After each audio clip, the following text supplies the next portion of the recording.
A lot of content creators rank Squirrel Girl very lowly among other Marvel Rivals characters. They often place her right at the bottom of the pack with Wanda and the Widow, bro. For lack of a better term, Squirrel Girl is a vibes pick. Correction, Squirrel Girl is my vibes pick. So, dude, like, Doreen Green, also known as Squirrel Girl, is a superhero with all the powers of an average squirrel. I know that doesn't sound very threatening, but like, here's the thing, bro. She's unbeatable. Galactus stood no chance when he went toe-to-toe with her and her squirrel partner Tippy Toe. Is she a comedy character? Yeah, of course, undoubtedly, man, but she's also a well-written, compelling character that has undergone an extreme aesthetic makeover. And that's what brought me here today, my dogs. We're gonna look at how she went from looking like this to this and everything in between. Well, not everything, that would be insane. Allow me to explain my methodology for how I choose which costumes and designs to analyze for these videos. It's pretty easy. I use the character's key comic book issues as it pertains to collectability,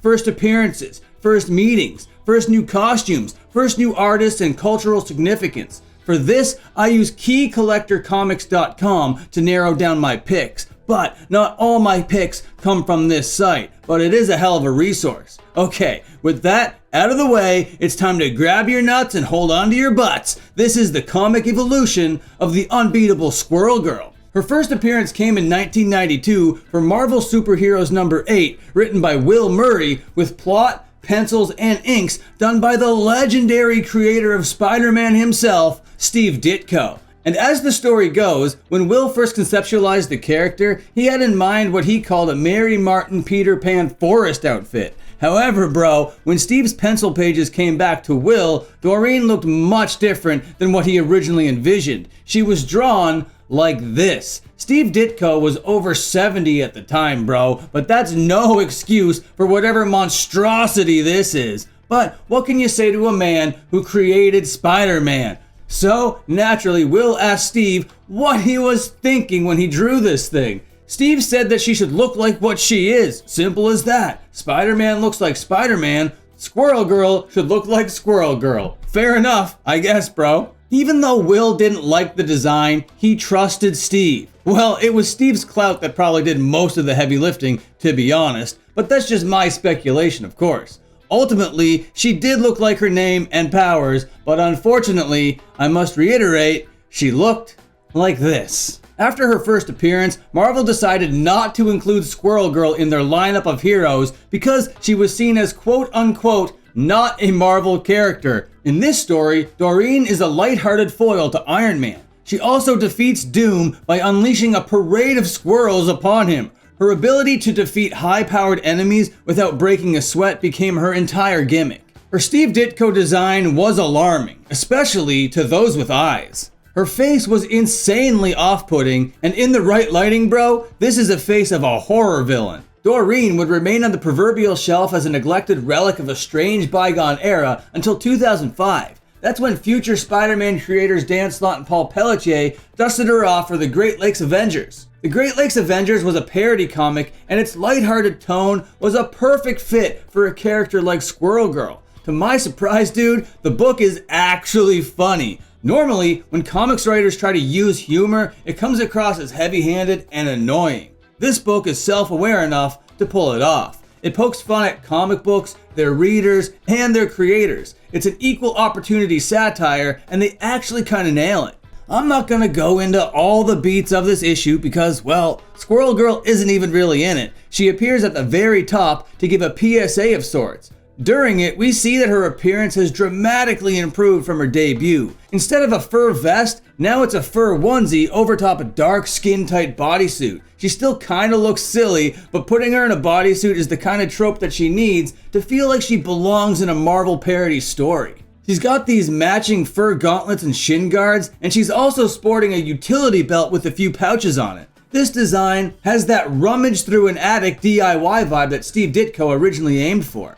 The eye makeup has been dramatically reduced, which makes this design 1,000,000 times more appealing than the original. She's drawn here with big buck teeth and a bushy tail to really sell you on her squirrel-like abilities. The tail is much bushier this time around. The first one was just a little bit too long and thin, in my opinion. As much as this design is an improvement over the original, I still don't like it very much, bro. The silhouette is a mess, and I find the internal details a little too on the nose, cliche, and obvious for my liking. But this book is a parody, borderlining satire, so I guess I can forgive it. The next key issue, according to my sources, is only a key issue because of how few issues were printed. It's 2006's GLAXMAS Christmas Special. Fewer than 19,000 copies were printed in total. But that's not like it makes it an overly valuable book or anything. At the time of recording, a near mint copy of this book will only run you about 12 bucks. On the cover, Squirrel Girl is shown in a Rudolph-themed getup, complete with red nose, jingle bells, antlers, and everything. The whole holiday kit and caboodle.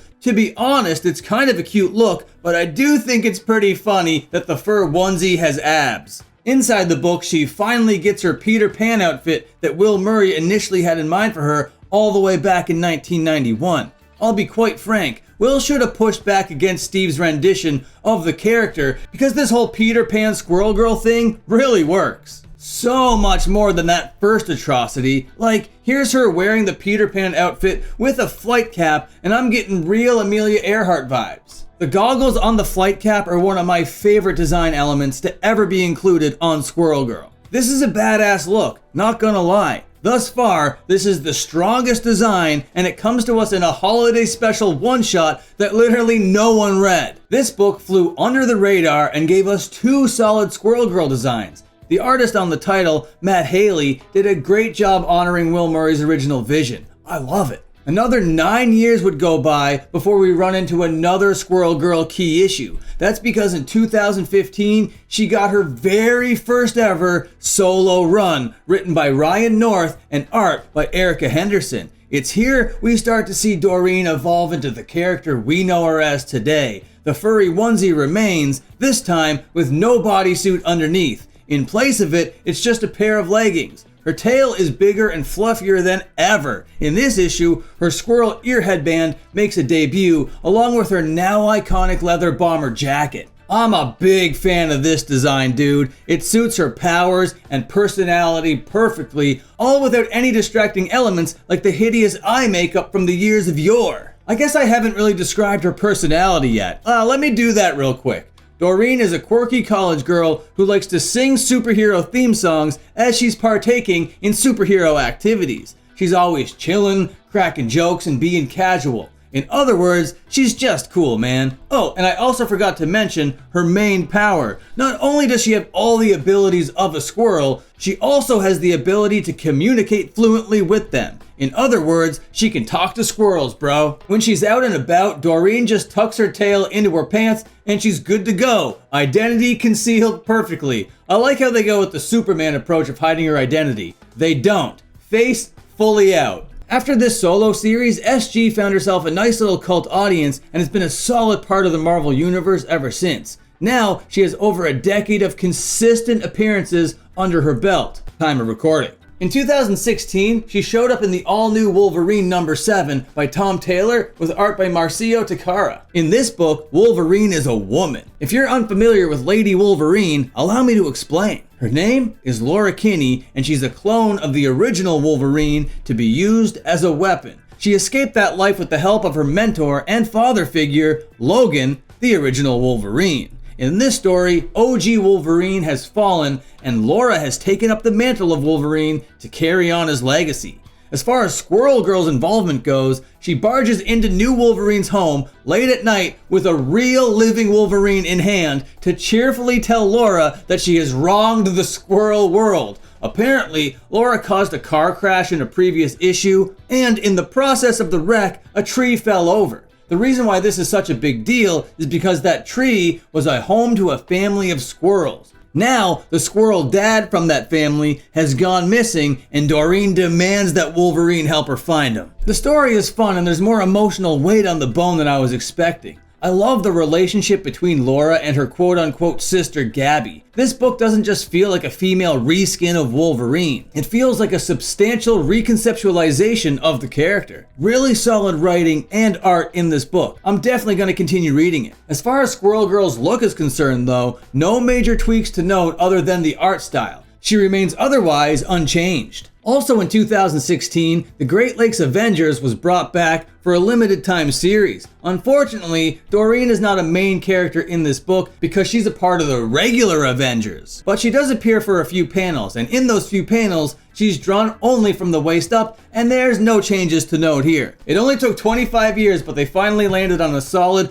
consistent design for her. You'll love to see it. 1 year later, Squirrel Girl appeared front and center between Red Hulk and the Iron Patriot on the cover of USAvengers, written by Al Ewing with Paco Medina on pencils. That's a real all-star lineup. This is the coolest Doreen has looked up until this point, in my opinion. I love seeing the flight goggles make a reappearance alongside the black leather bomber and flying gloves. The red bodysuit and red combat boots also make this design pop, while the American flag neckerchief breaks the design elements up and ties them all back together again. Don't get me wrong, I love her more realistic and relatable look from the solo series, but here, Squirrel Girl looks like a real boss. Inside the book, they give her these weird shoulder pads that I'm less of a fan of. Oh well, you can't win them all. The next key issue is the unbeatable Squirrel Girl number 36. This is considered a key issue because it's the first appearance of a ghost called Miss Chloe. She can prevent people from making noise. In such, this is a mostly textless issue. The issue opens up on a loud punk rock concert when all of a sudden, Miss Chloe comes in and silences everything. I love how the text balloons are depicted during the noisy section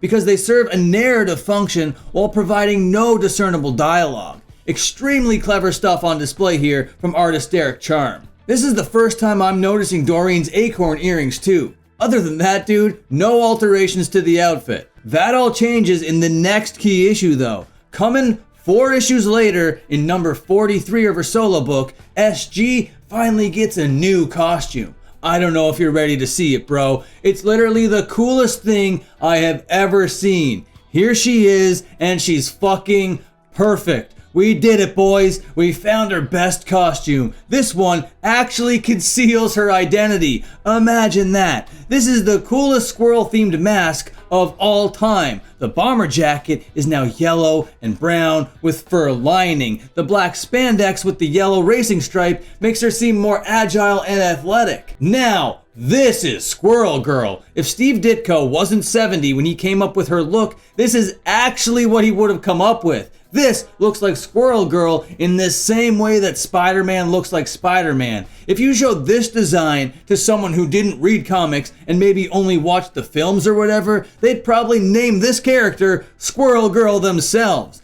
I love the acorn icons on the shoulders along with the winter gloves and boots. Jesus Christ, where has this design been my whole life? Can we go back to this one, please? By issue 47, she's back to her default look. So I guess the answer is no to that one, huh? It seems this badass costume was only for the War of the Realms story arc. What a shame. I really hope Marvel Rivals brings it back from the dead so we can play this costume in the game. So far, the best skin we got for her is this Venom one. And please don't get me started on that punk skin again. I made an entire video about how much I hated it. I suggest you watching that video if you want my full teardown. And believe me, I tore it down, but I built it back up again. As far as her base skin goes though, tremendous. These designers kept all the heart and soul of the character, and in the process, they created by far her cutest look. All the alterations they made to her default design elements are improvements. For example, her hair is supposed to be short and red, yeah? Well, that doesn't mean it has to look like this. Let's give her a good hairstyle, why not? What a concept! I would prefer the flight goggles instead of the squirrel ear headband, but that's just a personal preference.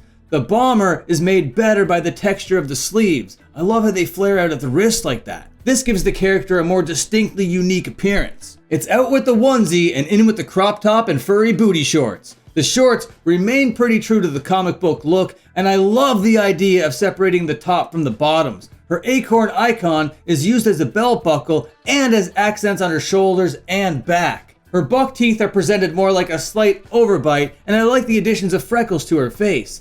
Her leggings have been sliced in half and now they more resemble leg warmers. Very cozy. And then, of course, we gotta talk about her most iconic design element, her tail. It's massive, dude. The light fur on the bottom of it somehow makes it seem even bigger. And then there's her weapon. In the books, I don't recall her wielding a slingshot, but as far as weapons are concerned, nothing makes more sense for a squirrel-themed hero than a slingshot. Finally, someone other than 90s Bart Simpson to take ownership of the Twiggy weapon. I don't want to go into great detail about any of her other skins in the game, but they're all very solid other than that punk monstrosity. Brown hair Christmas skin is rad. Blonde hair Beach and City Girl also works. And you can't go wrong with the Chinese themed cheerful dragoness. And with that, bro, now you know how Doreen went from looking like this to eventually this. We did it. GG's team. Which one is your favorite? Mine is this one, obviously.